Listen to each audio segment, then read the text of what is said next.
When we think about ecosystems and habitat, and we take what we know and we apply it to the incubator, well, the carrying capacity is going to be the number of eggs that could be in this incubator at one time, which is 24.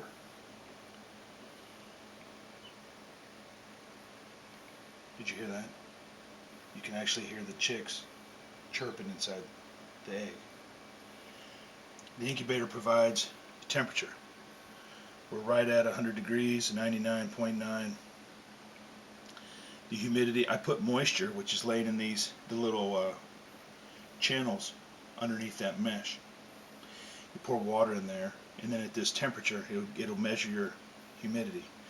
Normally, it's 35 to 55 in the range, and then you want it when you get close to hatch, you want to bump it up because they need enough moisture to make it easy to get out of the shell. So we provide temperature, we provide humidity, and we provide shelter and safety. They're not damaged in this incubator. They're safe from predators. When they're in the incubator, there was a tray they were laying in that would roll them back and forth to make sure that there weren't CO2 pockets forming inside the egg. Because these eggs, see the crack on the side of that one? There's a crack on that one.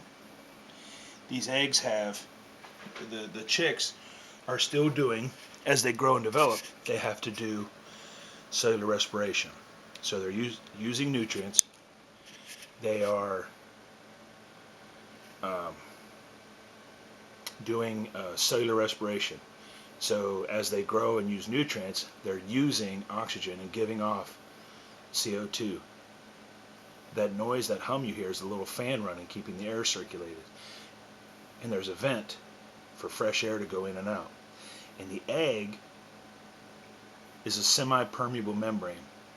So it's waterproof, but moisture can get in the form of water vapor from the humidity in the air to keep the inside of the egg moist. And also oxygen can get in and CO2 can get out. So all of their needs are being met. The nutrition that they're using comes in the form of the egg yolk. We've all eaten eggs. The yolk is the big yellow part in the middle. And the egg yolk is the nutrients that the chick is consuming while it's in the egg. Now by the time we get to hatch time, as you saw from those other videos that I posted, that the chicken is big enough, it's all cramped up, and it's run out of space, and it has some strength, and it's going to bust out. On the tip of the beak is something called the egg tooth, and they start pecking at the egg from the inside, and they break through. And I'll show you all that when these chicks are born. Hey David, I'm making a video. So now I want to go outside and show you the habitat that I've made out here, which is the nursery. So that was the incubator. This is the nursery. And the nursery provides shelter. So it's this metal tank. I have a screen door for the top. You like that? I made that yesterday. That way the cats can't get in. There's shavings down there for bedding, so that when they use the bathroom, it will shake into the shavings so that it'll have a nice, clean, dry, hygienic place.